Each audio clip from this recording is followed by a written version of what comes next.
பிரதமர் மன்மோகன் சிங் அல்லது காங்கிரஸ் பொதுச் செயலாளர் ராகுல் காந்தி அல்லது மூத்த மத்திய அமைச்சர் பேச்சுவார்த்தைக்கு வர வேண்டும் என்று காந்தியவாதி அண்ணா ஹசாரே குழுவினர் நிபந்தனை விதித்துள்ளனர்.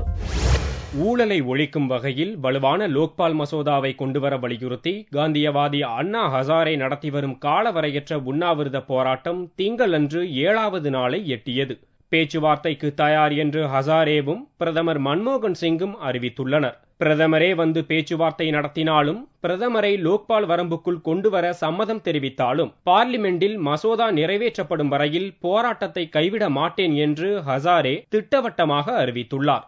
ஆகஸ்ட் 30ஆம் தேதிக்குள் வலுவான மசோதா பார்லிமெண்டில் தாக்கல் செய்யப்பட வேண்டும் என்றும் ஹசாரே கெடு விதித்துள்ளார்.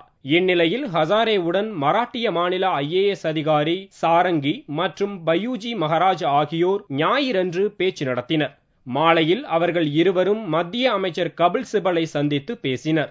இதனால் ஹசாரேவுடன் அரசு தரப்பு பேச்சுவார்த்தையை தொடங்கிவிட்டதாக பார்லிமெண்ட் விவகாரத்துறை அமைச்சர் ஹரிஷ் ராவத் தெரிவித்தார்.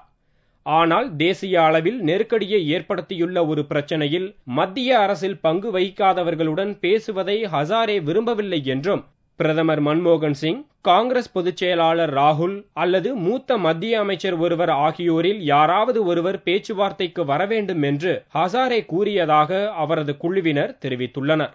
எதிர்காலத்தில் காங்கிரஸ் கட்சியின் பிரதமர் பதவி வேட்பாளராக ராகுல் கருதப்படுவதால் அவரை பேச்சுக்கு அழைத்துள்ளதாக கருதப்படுகிறது. இதனிடையே பிரதமர் தனது பிரதிநிதிகளை பேச்சுவார்த்தைக்கு அனுப்ப வேண்டும் என்று ட்விட்டரில் கிரண்பேடி எழுதியுள்ளதால் பேச்சுவார்த்தையை அரசு தரப்புதான் துவங்க வேண்டும் என்பதில் ஹசாரே குழு உறுதியாக இருப்பது தெரிய வந்துள்ளது.